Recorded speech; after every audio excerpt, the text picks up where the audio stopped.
wow, they said stay home, they said stay safe, but they really didn't say much about how to get a haircut. Listen, we got some microphones, we're doing a mic battle, let's talk about it.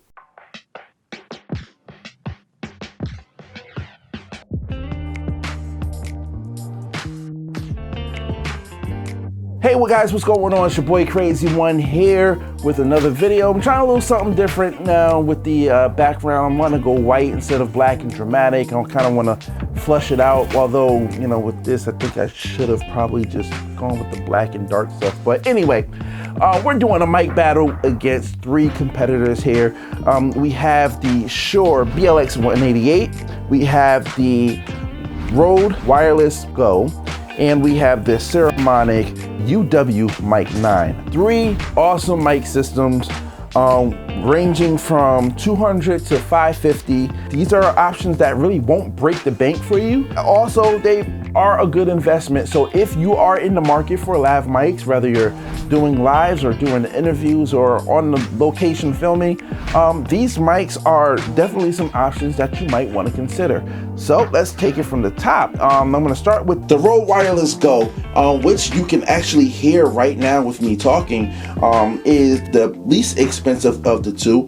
But this mic is really neat. It's one of the best budget mics that you can get. This is recommended if you're doing something like lives or YouTube videos or something like that. I would highly recommend this mic. It's lightweight, internally rechargeable, so you can stick a USB-C in there and charge both the units. Not at the same time, you need to put the wire in both of them. So this is the transmitter, and the receiver is on the camera, which you can see right here. This thing is lightweight, it's really good. The only con that I have for these things is that when you try to mount these on, if you do not have a lavalier mic, it kind of looks clunky, like unprofessional, which is why I said it's really good for YouTubers. But if you're doing like a commercial shoot or something like that, maybe a presentation, you can get away with this. But if you're doing something like a commercial shoot, I don't really recommend these, because you would have to actually put a lavalier on them and then to make it look professional, or at least to hide the microphone. And in that case, yes, absolutely, go for it, they rock. It's lightweight, and the bulkiness is really the only issue that I have. You see that this has a little dead cat on it, or it looks like a dead mouse at this thing, but you can take it off, and you see here that there is a 1/8 inch jack that you can stick a lavalier with. So if I were to take one of the Saramonic lavs, and I can this in here, and you can actually hear how it sounds when I use this mic as opposed to using the native mic. When I pull this off, and you can hear the native mic like that. I like this mic. It's just that it has to be used in the right way in order for it to be, you know, used properly, because it doesn't necessarily look pleasing to the eye when you have something like this and you're trying to do something super duper professional. YouTube, lives, all that type of stuff, absolutely great. Professional use without a lav, I don't think so. Also, the range for this unit is about 70 meters. So yeah, 70 meters is really not a lot. I think this is like 100 feet or something like that you can go with. Not really the best idea if you're trying to do something from the outside or trying to go you know, on location filming. This is mainly for indoors. So that is that, and it comes in at $199 for the price. The next one we have are the Saramonic UwMic9s. It's right there, and I'm still about to mess up the name. These are one of my favorite units. They're modeled to look like the Sony. Yes, they're kind of like knockoff Sonys, but these things are a beast. I mean, really a beast. One of the cons to this thing is that it's so heavy, because it's like really well made out of metal. But you can use the mics that come with it, and they look good. They're small enough to look professional.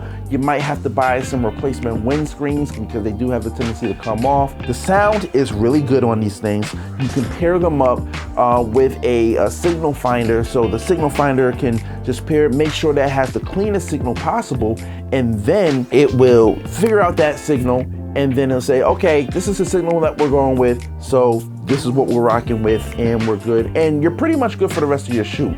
So that's a really good thing. Good thing that this has that the Rode Wireless Go doesn't have is that it comes with 2 of these. You see I have this unit right here, but I'm also have one on me right now so you can hear how it sounds. And the good thing about it is that because this is a 2-in-1, you can set it to stereo and it will separate the channels left and right. Or you could do a mono mix if you're confident in your editing abilities and nobody's gonna mess up anything.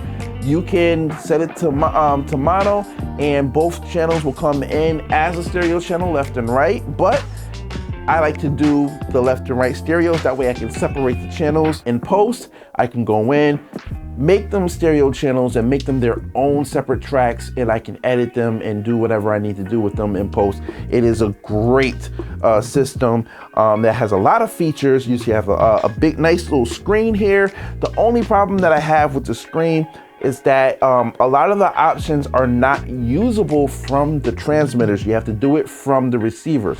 Things like controlling the volume and getting the signal sync you can do. Of course, it takes interaction from both of them, but yes, you need to do most of the work from the receiving unit, and the receiving unit is a gem. It's built to take both receivers.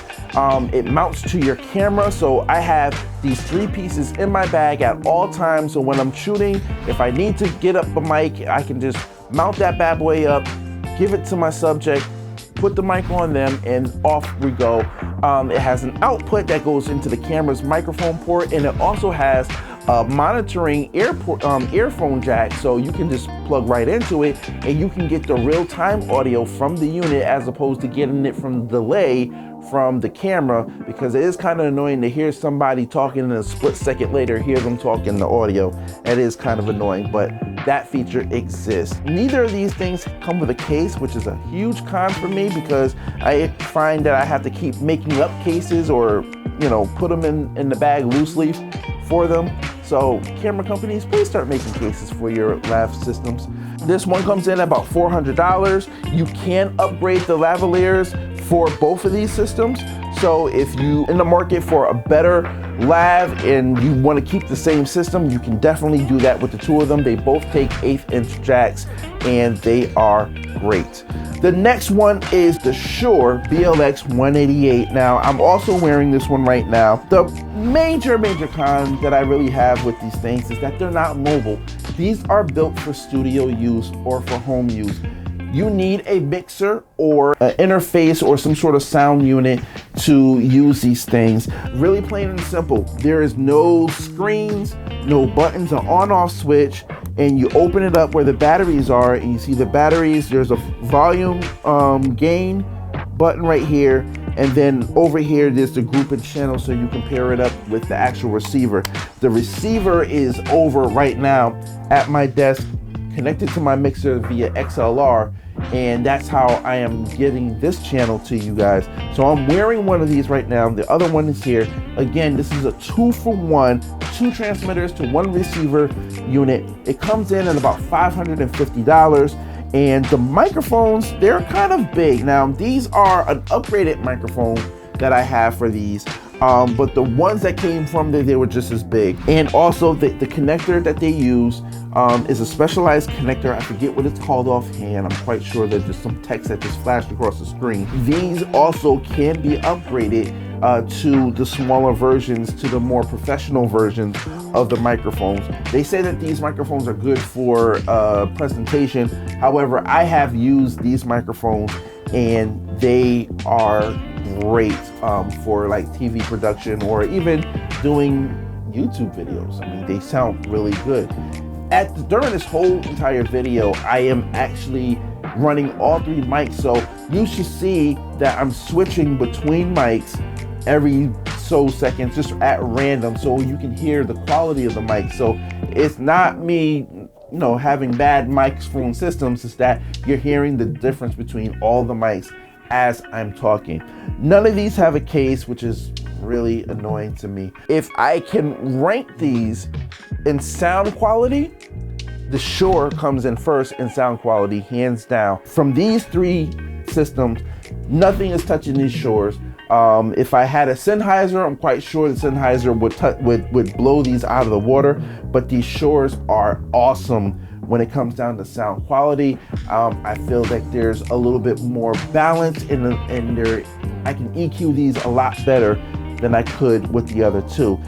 Next in sound quality is the Saramonic. And the Saramonics, they have they're a little bassier, but you can EQ them to like really, really good sounds when you want to EQ them. And I just love these mics. And then next, the Rode Wireless Go's. You really need a lavalier to get the best sound out of those. So the thing is, with the Rode Wireless Go, it's only one person, so you're gonna need to buy two of them if you're doing anything with more than one person, which is the real bummer because they're cheap, but then you have to get a lavalier mic, and then depending on the lavalier mic that you get, you might end up spending anywhere between 50 and 100 bucks just for the lavalier mic. I know the one that comes with this is like $75 to get a pair of these, and then you're gonna have to have another camera, so you can't do a two-shot if all you have is one camera. So now you're talking anywhere upwards of $500-600 to get a pair of these to use them for a more than one person setup. So my favorite of the three, although the Shure is the best sounding one, the Saramonics, they stay in my bag all the time. You don't have to unplug anything. They're battery powered. They kind of chew through batteries with like in a 2 to maybe a 3 to 4 hour limit. So you gotta kind of watch your gauge as you're talking, as you're using these things, because they could just go off. These bad boys are my go-to, and I can like pull them out, go set up an interview. I've done stuff for UFC Fight Pass. I've done stuff from RCA Records. I have done a lot of stuff using these mics, and they sound great. Pay-per-view, TV, just regular internet, they sound great as long as you know how to EQ them. The best sounding ones are definitely the Shures. So that's it, guys. What microphone system are you using? Let me know in the comments below. If you have anything to add to these, or if I forgot something, or if you disagree, definitely let me know. Let's have that debate. I want to start up a conversation. I know in all this stuff that's going on in the world right now, you know, you may be able to get these, you may not, but I'm telling you that it's definitely a good idea to get something like this for your streams and your podcasts and your Facebook and IG lives, because it helps your production get better. The goal is not to try to outdo someone. The goal is to make yourself better. And with these three options, they're under 500. They're 550 to 200 bucks. It is an investment. They're not cheap bargain bearing units that we're talking about. They're actual usable units. So that's it. That's my mic battle. Which mic sounded better to you? I know I said I like the Shures, but the Saramonics, they're still my favorite. You let me know in the comments below. Guys, thank you. Don't forget to hit that subscribe button, like it, share it with your friends. If you're in film production, or if you know somebody who does film production, please share this with them and let them see there's options that you can buy that's not $800-900 for a wireless mic system. All right. My name is Crazy One. I'm signing off. Guys, stay home, stay safe, and if you're watching this after this whole pandemic is over, get out there and go do some shooting. Peace, guys. Because I want you facing, but I don't want you facing that gray thing. Yeah. So you're gonna do it right here. Yes, you're gonna be on that side. I'd like my customers to know that they don't have to skimp on taste or satisfaction just to change their diet or have a clean, plant-based diet. Cabaret is a space for students and artists alike to gather and build community and make some really, really, really dope art. It's a great place to pursue passion projects, and I wanted to be a part of that journey with people.